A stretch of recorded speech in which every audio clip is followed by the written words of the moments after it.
Good morning, my dear students. Myself, Dr. Suhina Chatterjee, Karim City College, Jamshedpur. Last class में आप लोगों के साथ मैंने पीस साइकोलॉजी के बारे में डिस्कशन किया था कि पीस साइकोलॉजी क्या है, इसका कंसेप्ट किसने लाया था और सबसे पहले इसके कंसेप्ट के बारे में किसने बताया था, पीस साइकोलॉजी का डेफिनेशन क्या है और पीस साइकोलॉजी एग्जैक्टली है क्या. इस बारे में हम लोग ऑलरेडी डिस्कस कर चुके हैं. आज हम लोग फिर से उसको नहीं रिपीट करेंगे. आज हम लोग पढ़ेंगे aim of peace psychology. Peace psychology का लक्ष्य क्या है, पीस साइकोलॉजी का उद्देश्य क्या है, इसकी क्यों ज़रूरत है. ठीक है, तो लेट्स स्टार्ट. हम लोग स्टार्ट करते हैं aim of peace psychology. There are basically 4 major aim of peace psychology which are describe below.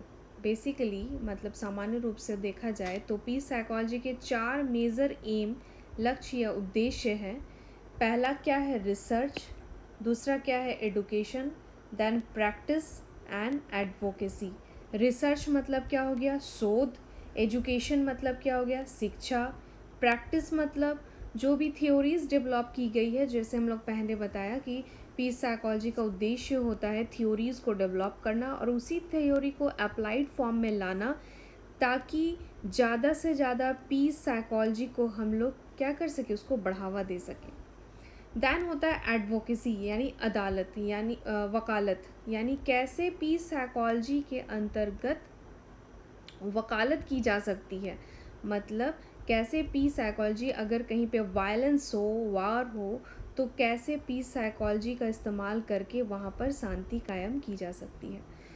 तो take a look short brief in all this. हम लोग सबके बारे में थोड़ा थोड़ा बहुत जानते हैं कि रिसर्च के अंतर्गत क्या किया जाता है, एजुकेशन के अंतर्गत पीस साइकोलॉजी क्या करता है, प्रैक्टिस के अंतर्गत क्या होती है और एडवोकेसी के अंतर्गत क्या होता है. रिसर्च के अंतर्गत देखो, in any new area research is most important for gather relevant information related to this field. रिसर्च क्या है, शोध क्या है. शोध होती है जब हम लोग कुछ नई खोज करते हैं या पुरानी खोजों, पुराने प्राप्त परिणामों को जब हम लोग सत्यापित करने की कोशिश करते हैं, दैट इज़ कॉल्ड रिसर्च. तो रिसर्च हम पहले ही बोल चुके हैं कि पीस साइकोलॉजी एक इमर्जिंग फील्ड के तौर पर है, तो यहाँ पे नए रिसर्च होना बहुत ज़रूरी है और रिसर्च के सहारे ही पीस साइकोलॉजी से रिलेटेड इंफॉर्मेशंस को पीस साइकोलॉजिस्ट क्या करते हैं, कलेक्ट कर पाते हैं. This is the first point. Next, peace psychologist seeks to develop theories aimed at preventation and mitigation of direct and structural violence.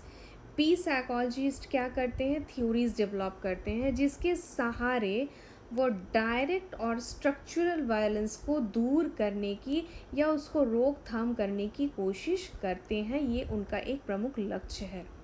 Direct और स्ट्रक्चरल वायलेंस क्या है, इसके बारे में हम लोग ऑलरेडी पहले डिस्कस कर चुके हैं. नेक्स्ट हम लोग आते हैं, peace psychological research can be analytically and normatively oriented. Peace psychological research जो होता है ये एनालिटिक और नॉर्मेटिव दो वे में होता है. एनालिटिक मतलब पीस साइकोलॉजी यानी जो वायलेंस होता है उसका क्या कारण है, क्यों होता है, उसका विश्लेषणात्मक रूप, और नॉर्मेटिव कि कैसे, यहाँ पे वाई एंड हाउ, इन दोनों के आधार पर पीस साइकोलॉजी में रिसर्च किए जाते हैं कि अगर वायलेंस हो रहा है तो कैसे और क्यों हो रहा है, इसका अध्ययन रिसर्च के अंतर्गत किया जाता है. Peace psychology started research to find out the causes and consequences of violence and also focus how human behavior involved in violence and how they are being affected by this.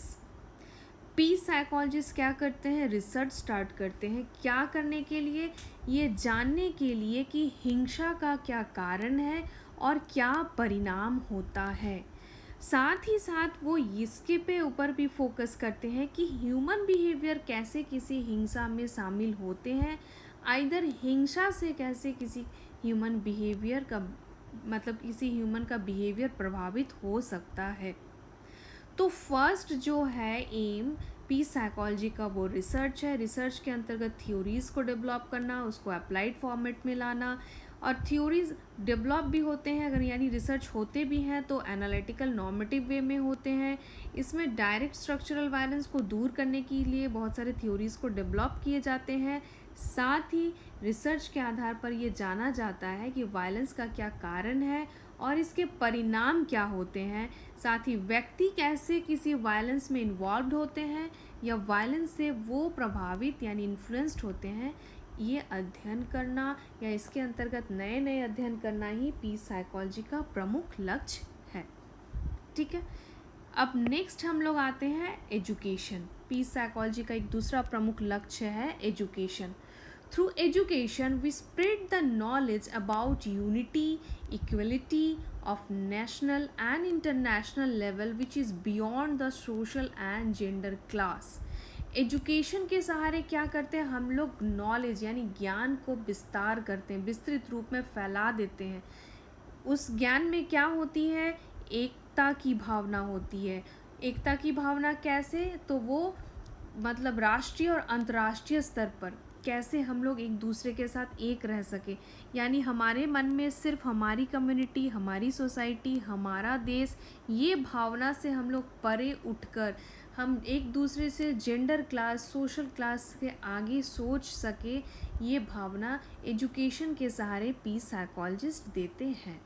ठीक है, next point क्या है, through education peace psychologist teach the meaning of actual peace, distinguish the difference between conflict and violence.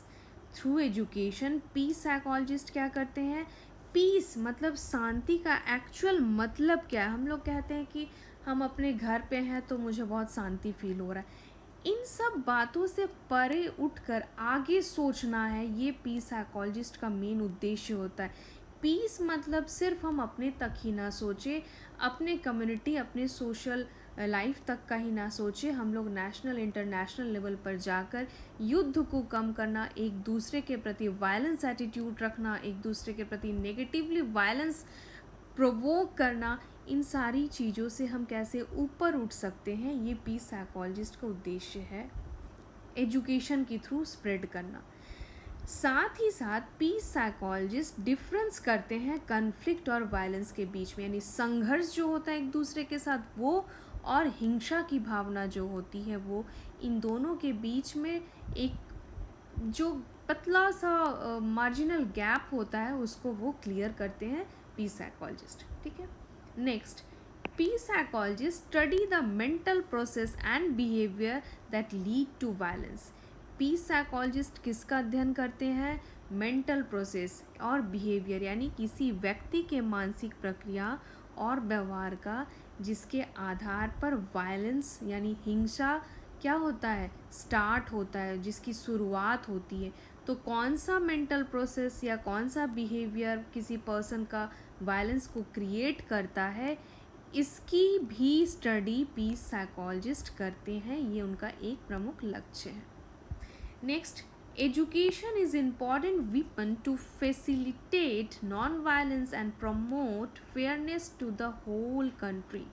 Education एक बहुत ही important महत्वपूर्ण हथियार है जिसके सहारे हम लोग नॉन वायलेंस मतलब अहिंसा को प्रमोट कर सकते हैं, यानी फैला सकते हैं, और पूरी दुनिया में समानता सरलता की भावना को स्थापित कर सकते हैं। Next, the findings of peace psychology are used in various levels from primary to secondary and tertiary education। यानी पीस साइकोलॉजी का जो एजुकेशन है वो प्राइमरी, सेकेंडरी, वोकेशनल हर लेवल पर देकर, यानी छोटे बच्चों से ही उनके मन में अहिंसा वायलेंस की भावना को दूर करके उनमें नॉन वायलेंस का जो गुण है, जो एट्रीब्यूट है, वो स्थापित करना एजुकेशन के सहारे पीस साइकोलॉजिस्ट का मुख्य उद्देश्य होता है। ठीक है, तो ये है दूसरा प्रमुख लक्ष्य एजुकेशन। अब हम लोग आगे पढ़ते हैं प्रैक्टिस। प्रैक्टिस क्या है, ये थर्ड प्रमुख एम या इम्पॉर्टेंट एम है पीस साइकोलॉजी का। क्या है इसमें, psychologist have contributed to peace in a number of ways through practice. Psychologist क्या करते हैं, कंट्रीब्यूट करते हैं पीस, कैसे, number of ways through practice. Practice मतलब क्या, यहाँ पे जो हम लोग थ्योरीज डेवलप करते हैं उस थ्योरीज को प्रैक्टिकली करना, प्रैक्टिकली उसको अप्लाइड फॉर्म में लाना, ताकि किसी कंट्री के लोगों को या फिर किसी कम्युनिटी के लोगों के बीच में ये भावना जागृत हो कि वायलेंस कितना डिस्ट्रक्टिव होता है, कितना नेगेटिव होता है, और वहीं पे पीस कितना कंस्ट्रक्टिव वे में या स्ट्रक्चर्ड वे में किसी ह्यूमन बीइंग, किसी कम्युनिटी या फिर किसी नेशन के डेवलपमेंट में मदद पहुंचाता है। ठीक है। Second, they applied Bandura's social cognitive theory as an intellectual scaffolding to promote social justice. Peace psychologist क्या किए हैं या क्या करते हैं, बैंडुरा के सोशल कॉग्निटिव थ्योरीज का इस्तेमाल करके सोशल जस्टिस यानी सामाजिक न्याय को स्थापित करते हैं। ठीक है। Next, they also promote gender equality, family planning, equal distribution of resources through practice of social drama. आप लोग देखते हो बहुत सारे इश्यूज़, जैसे मान के चलो रेप की घटना होती है या फिर सोशल अनजस्टिस होता है, तो बहुत सारे ऐसे ग्रुप होते हैं जो ड्रामा करते हैं, जिसको नुक्कड़ नाटक हम लोग बोलते हैं, या फेशियल एक्सप्रेशन के सहारे वो हमें बताना चाहते हैं, वो दिखाना चाहते हैं कि कितना अनजस्टिस हो रहा है।